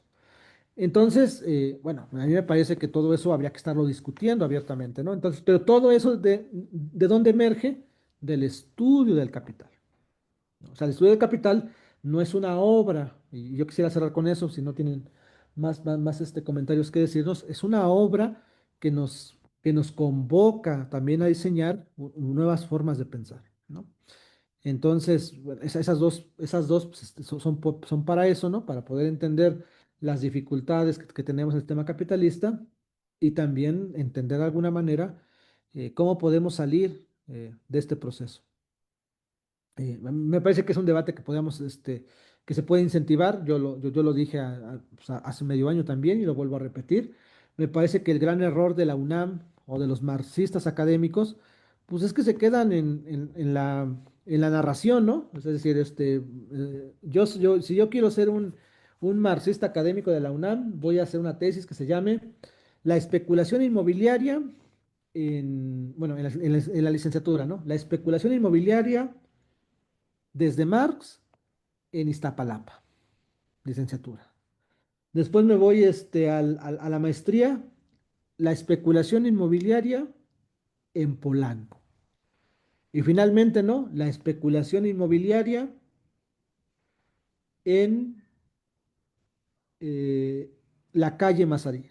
Sí, es Mazarik, ¿no? Este Mazarik, ¿no? O sea, es decir, nada más te vas moviendo, ¿no? Y nada más empiezas tú a narrar cosas que otra vez yo no entiendo por qué voy a hacer un doctorado para poder decir que hay especulación inmobiliaria en Mazarik, por ejemplo, o en Polanco, ¿no? O sea, pues simplemente hay que ir y ver que, o sea, que hay especulación y quién está haciendo la especulación, ¿no? Pero no, los compañeros necesitan, ¿no? Hacer un posgrado, un doctorado de 4 años para decirnos que hay especulación inmobiliaria en Polanco, ¿no? Por ejemplo, en la Hidalgo, ¿no? O sea, cualquier cabrón que haya pedido un Uber, ¿no? Un trabajador que pida un Uber, del centro a Naucalpan y que pase por toda esa zona, ¿no? Ejército Nacional, se va a dar cuenta que que está gentrificado. Cualquier obrero que trabaje allí, ¿no? Y que se pregunte por qué no estoy viviendo donde trabajo en la Hidalgo, ¿no? Sabe muy bien que hay especulación inmobiliaria. Y sabe muy bien por qué hay especulación inmobiliaria, pues ahí lo está viendo, el enemigo los ve, o sea, es decir, yo la otra vez iba en Uber, ¿no? Por esa zona, o he cruzado esa zona en Uber. Y hay una parte ahí en la Miguel Hidalgo, en la dirección Miguel Hidalgo, donde subes como un segundo pisito, ¿no? Y ahí lo ves, ¿no? Hace 8 días, bueno, el pasado jueves que llegué tarde, ¿no? Porque andaba en un Uber y que me perdí, lo que ya les conté. Bueno, tuvimos que entrar en el periférico, pero bueno, el jueves, pues no pasé por el segundo piso porque les conté que no tenía el saldo, ¿no? La tarjeta para poder entrar al segundo piso. Pero a veces paso el segundo piso porque hasta abajo está también hasta el tope. Y luego cuando tú pasas por el segundo piso, y ves, estás en el segundo piso, y ves la Hidalgo, pasas por la Hidalgo, ahí puedes ver el enemigo. O sea, te queda muy claro quién está gentrificando la Ciudad de México. Pero bueno, los compañeros de la UNAM necesitan hacer 4 años, ¿no? Bueno, 5 años en la licenciatura, 2 años en la maestría y 4 años en el doctorado, ¿no? Y aprender inglés, ¿no? Para decirnos que está gentrificada la Ciudad de México. ¿Y quién la está gentrificando? Bueno, es un error garrafal que me parece de los marxistas en economía, en economía política y en el marxismo. Lo que tendríamos que estar diseñando dentro de la universidad pública es generar herramientas de emancipación desde la economía socialista. Tendríamos que estar generando herramientas de emancipación y socializarlas con la clase trabajadora, trabajarlas con la clase trabajadora para que sepan cómo se puede emancipar desde la planificación central, pero también desde el desarrollo de un sistema comunal al interior de las localidades. Y sobre eso, el marxismo académico no hace absolutamente nada. Y esa sí es una crítica para ellos, porque cuando tú vas y los increpas, o nos increpan, ¿no? Es que ustedes no son marxistas porque apoyan a Morena, ¿no? O que porque apoyan a la 4T. Bueno, ¿y tú qué has hecho? Al menos para integrarte al movimiento obrero. Hemos hecho artículos. ¿Y cuántos de esos artículos que has hecho lo han leído el movimiento obrero? Bien, aquí estamos, ¿cuántos estamos? Somos 6, 9, no sé, 12, creo, 11, 11, 12. Pongamos que somos 6, 7, 5. Bueno, somos trabajadores. Es decir, este pequeño espacio ya hizo más que muchos documentos de la UNAM, por ejemplo. No sé, vean los que escucharon bueno, el anterior, el de la semana pasada, ¿no? O sea, ustedes revisen más o menos los views y nos vieron 1,200 trabajadores, entre ellos pon tú que la mitad, pongan ustedes que la mitad sean de derecha. Pero ya hicimos mucho, ¿no? O sea, 1,200 cabrones nos vieron, ¿no? Aunque 600 nos pegaron a todo lo que da. Bueno, pero ya transmitimos el mensaje, ¿no? De la importancia de la economía socialista dentro del capital a trabajadores. Y hacemos lo posible para difundirlo un poco mejor y un poco más amplio. Y transmitirle este conocimiento para que lo reflexionen ustedes. Pero la UNAM no lo hace, por ejemplo. Entonces, bueno, me parece que es muy importante que al menos se lleven en este segundo, en este segundo bloque, eso que me parece muy, muy relevante. Que cuando ustedes lean el Capital, o el tomo 2 sí, si lo van a leer, ¿no? O sea, si ustedes quieren leer el tomo 2 léanlo poco a poco y léanlo dialécticamente. O sea, entiendan qué es el sistema capitalista, pero también reflexionen cómo pueden generar condiciones para emanciparnos del sistema capitalista. Y entonces yo creería, en pocas palabras, que ahí estaría el punto central de este proyecto. Eh, me parece que eso es lo que hay que estar planteando. Y otra cosa, el capital no es para eruditos, el capital es para personas como nosotros que estamos aquí en esta sesión, para, para gente que vivimos el día al día la explotación, para gente que vivimos el día al día la discriminación, para la gente que el día al día vivimos que es la opresión. Yo le comentaba a Anaí alguna vez, ¿no? Yo, si hay algo de lo cual me arrepiento, que he hecho muchas cosas estúpidas en mi vida, como yo creo que gran parte de la población en el mundo, ¿no? Pero no me arrepiento de lo que yo haya hecho anteriormente, porque forma parte de mis propios pensamientos e idearios. Pero si hay algo que le puedo recriminar a la vida, es que a mí no me hubiera presentado a Marx mucho más joven, ¿no? Pero también entiendo por qué yo amo el marxismo, vamos a decirlo así, no a los marxistas, ¿no? A lo mejor amo el pensamiento revolucionario proletario, ¿no? Porque así como ustedes, así también yo he vivido en carne propia lo peor del capitalismo, ¿no? Desde la juventud hasta este momento hemos vivido totalmente lo peor del capitalismo. Y yo entiendo al capital no porque sea un erudito, porque no lo soy. Lo entiendo porque entiendo las consecuencias de vivir en este sistema. Y lo que entiendo yo es que lo que estamos viviendo, o sea, las preguntas que yo me quiero responder es cuáles son los orígenes del sufrimiento que vivimos o que yo he vivido también y que vivimos en general, la sociedad en este sistema. Y lo mismo, la otra cuestión por la cual yo me fascina leer estos temas es porque también quiero intentar entender cómo los puedo superar. Y esa es la clave totalmente. Entonces, solamente los que vivimos en carne propia la explotación del trabajo, los que vivimos en carne propia las demás dimensiones del capitalismo, ¿no?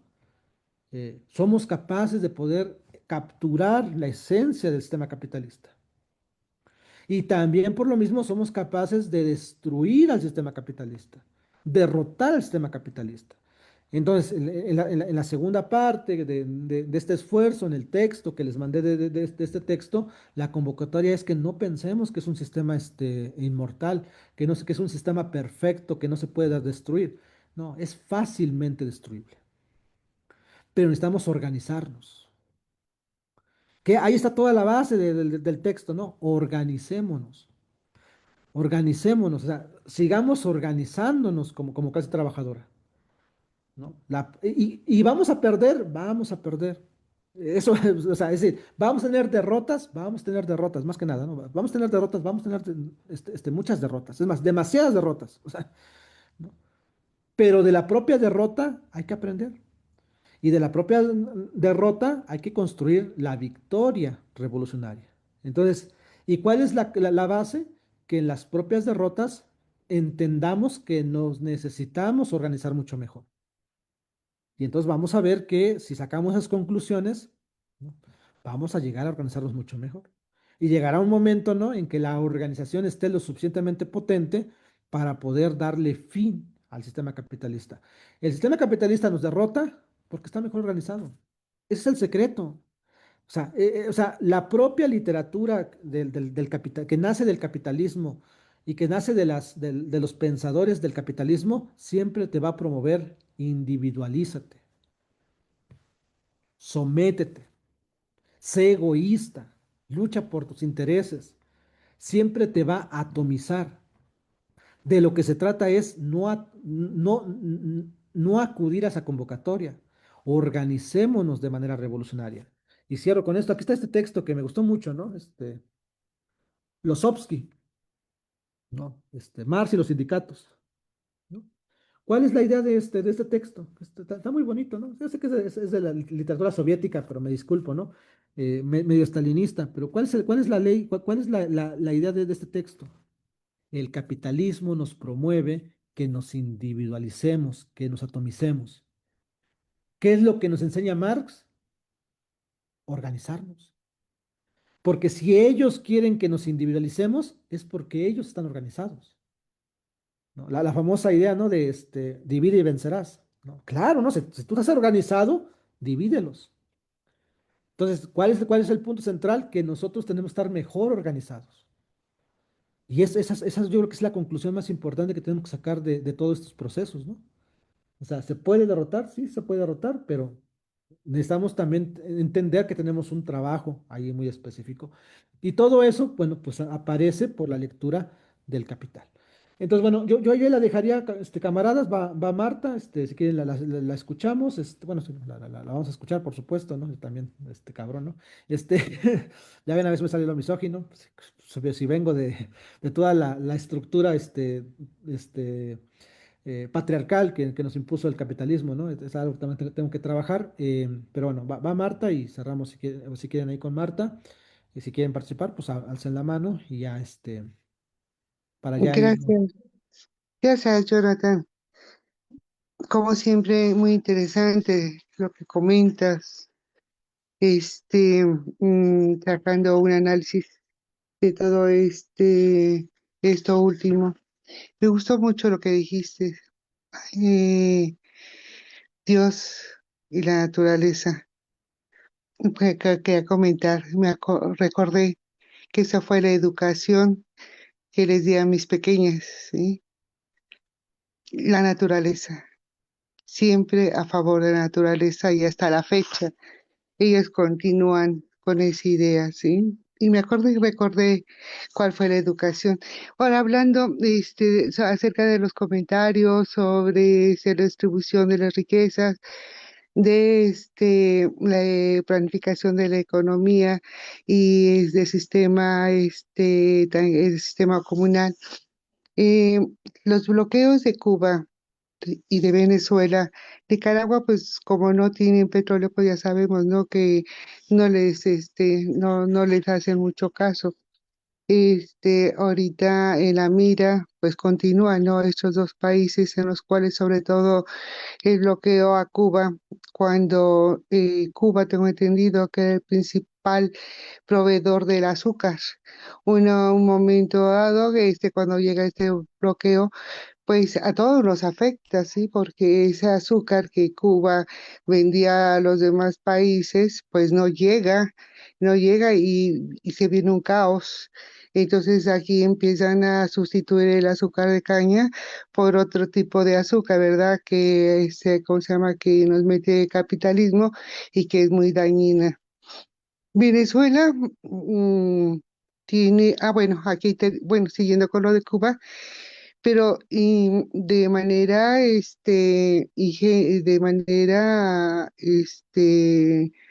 inteligente, apuestan aquí en Cuba, sí, ante ese bloqueo por la educación, por la medicina, por el deporte, demostrando que ese sistema sí funciona, su sistema sí funciona, ¿sí? Sistema comunista, ¿sí? Porque pues eso es lo que les ha molestado a ¿cómo se llama? Estados Unidos. Y acá en cuanto a Venezuela, pues gracias a que pues la naturaleza les proveyó de petróleo, ¿sí? País número uno en cuanto a la producción. Pues aquí también ellos apostando hacia un sistema comunista, primero socialista comunista, pues también han sabido salir adelante en sistema comunal, ¿sí? Demostrando al gran imperio de que sí se puede sobrevivir y que han sobrevivido ellos a pesar, ambos países, con todo y los bloqueos que se han sido impuestos. El otro día estaban comentando, hablando de todos los bloqueos que se han llevado a cabo en Venezuela, me quedé sorprendida, qué cosa que yo no sabía, que no las pensaba y que pues eran pocos, pero no, son muchos, muchos bloqueos y pues gracias al petróleo, pues Venezuela sí se ha bendecido y salió adelante.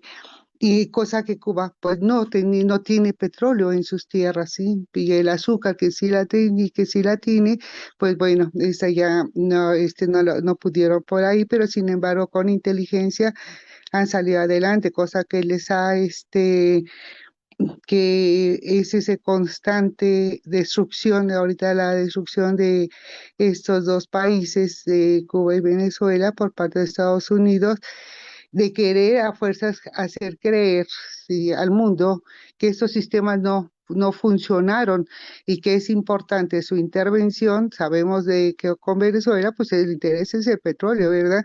Pero en cuanto a Cuba, querer destruirlos y que demostrar de que solamente el capitalismo puede funcionar, porque ellos van a llevar todo las riquezas y van a estar muy felices las familias en Cuba, y ellos protegiéndolos a través de un capitalismo voraz. Y sabemos cuáles son los intereses, allí cómo se llaman sus tierras, que están muy bien conectadas para poder así llevar a cabo pues algo parecido a lo que hicieron también acá en Gaza y más es un lugar estratégico también la isla de Cuba para ellos. Entonces, sí, aquí, y ahora yo pregunto, aquí en México, ¿qué pasó? Pues cuando Lázaro Cárdenas estuvo, pues íbamos re bien, sí, íbamos re bien si estuviera continuado ya que está a favor del campesino, está a favor del obrero, está a favor de que costó trabajo, pero con los sindicatos, ¿verdad? Sabemos, los sindicatos comunistas, también, y esa historia que íbamos bien. ¿Cómo la vida nos dio un giro, sí? Al haber elegido Lázaro Cárdenas, porque pues así fue, ¿no? Lo eligió ¿cómo se llama? Al siguiente, al sucesor, y esto nos da el traste, y es un revés en el cual hasta pues antes de que llegara Andrés Manuel, ¿verdad? Esto nos vino perjudicando con ideas totalmente pues muy capitalistas, y pues si no llega Andrés Manuel, venden hasta a su querida mamá, ¿no? O los priistas, los gobiernos que estuvieron, se dio cuenta, sabía Andrés Manuel que las cosas estaban mal, pero cuando llega se da cuenta que piedra que levanta, piedra que está fatal todo, ¿sí? Qué bueno, estamos viviendo una etapa importante en el cual no nos está haciendo fácil. Ahorita, pues también estamos en la mira por ¿cómo se llama? Siendo las ideas de continuar las ideas de Andrés Manuel con Claudia Sheinbaum desde de un país progresista, ¿verdad? Y eso pues a ver cómo reacciona, ¿no? Porque cada día, un día le dice que es la más hermosa Claudia Sheinbaum y que la quiere mucho, y vamos a ver el día de mañana cómo amanece el señor, pelos, ¿cómo se llama? Pelos de elote, y pues estamos en la mira también nosotros. Es cuanto lo que quería decir y agradecer ¿cómo se llama? Sí, la, esos países que han logrado salirse de ese sistema, pues son los que precisamente se están viendo muy afectados con todo esto que está pasando, ¿cómo se llama? A nivel mundial. Es cuanto, gracias. No, es a ti, Marta, muy, muy interesante. Eh, dale, Yap. Sí, más que nada son preguntas así muy concretas, compañero. Sobre todo, no sé si, una es la que se refiere al tema de los medios de producción.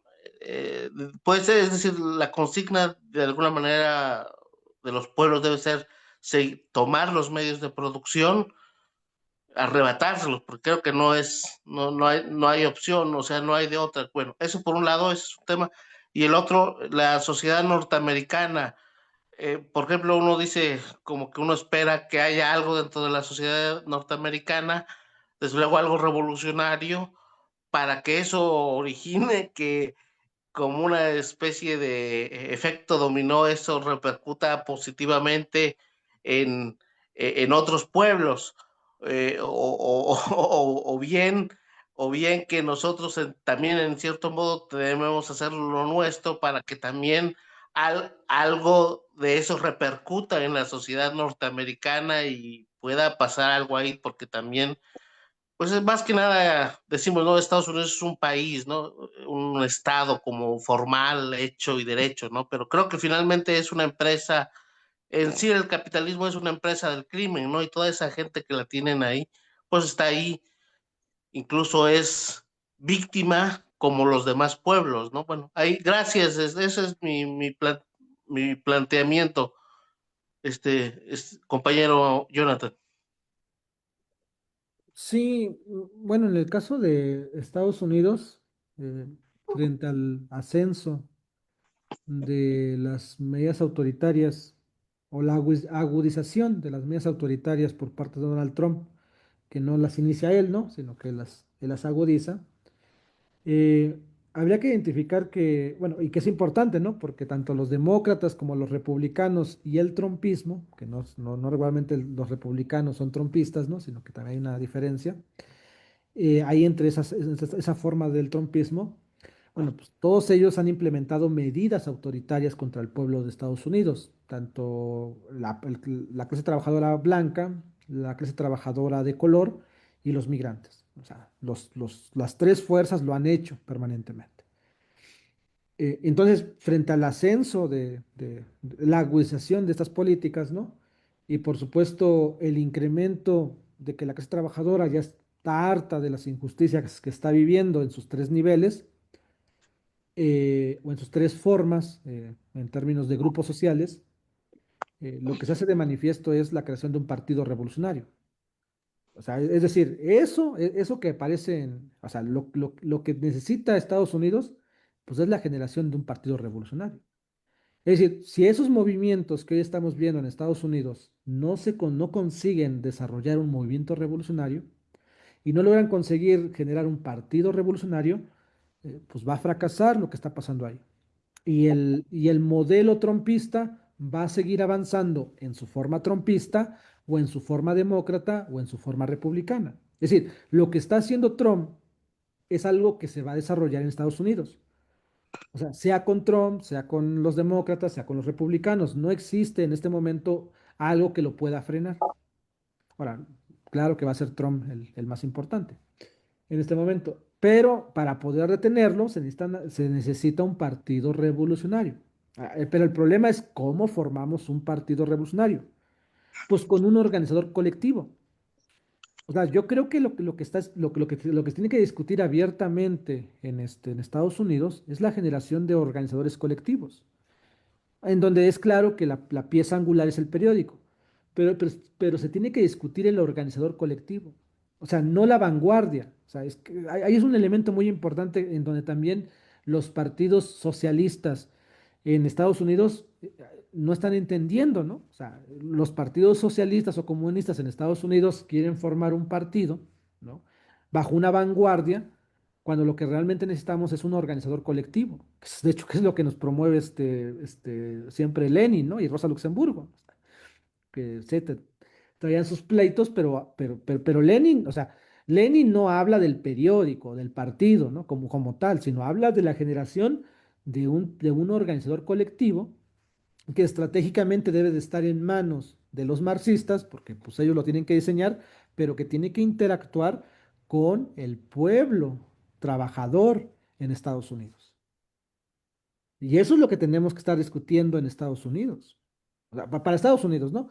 Y para México también. O sea, para México es lo mismo, ¿no? O sea, necesitamos un partido revolucionario, sí lo necesitamos. ¿Cómo lo vamos a construir? Bueno, yo creería que tenemos que discutir cómo diseñamos un organizador colectivo y ese organizador colectivo pueda generar las condiciones para poder eh, para poder desarrollar este proceso. Entonces, yo creía que tendría que ser con ese proceso, ¿no? Específicamente, ¿no? Entonces, ahí sí es muy importante la discusión, por supuesto, de la formación de un partido revolucionario en Estados Unidos y en México, en los dos lugares. Creo que sí es muy importante discutirlo también aquí en México, pero desde la teoría leninista clásica, ¿no? Específicamente en el qué hacer. Y yo creería que es el organizador colectivo el que nos tendría que apuntalar y que en términos generales, bueno, pues lo que hace Morena Socialista pues es eso. O sea, es la gran virtud de Morena Socialista, ¿no? Ahí creo que Edgar publicó en el Facebook una reflexión muy importante sobre la relevancia de organizarnos, ¿no? Que lo más importante es organizarnos, ¿no? Bueno, yo creo que es muy importante, ¿no? Porque organizarnos de manera científica, en pocas palabras. Bueno, yo podría contestar solamente esa parte desde ahí. Otra vez agradecerles a todos ustedes. El Lenin mexicano, esa me gusta mucho más, ¿no? Esa imagen, por supuesto. Gracias a Hugo Cadena, ¿no? em, en términos generales, ¿no? Y bueno, pues yo creo que aquí la podríamos dejar este taller. Agradecerles a todos ustedes por su interacción y por su escucha y por asistir a este taller. Y bueno, pues ahí nos estaremos, claro, claro, claro, voy a buscarlos. Pues es que todos esos los tengo aquí pero voy a buscarles este texto, el de Losovsky. Les va a gustar mucho. Este.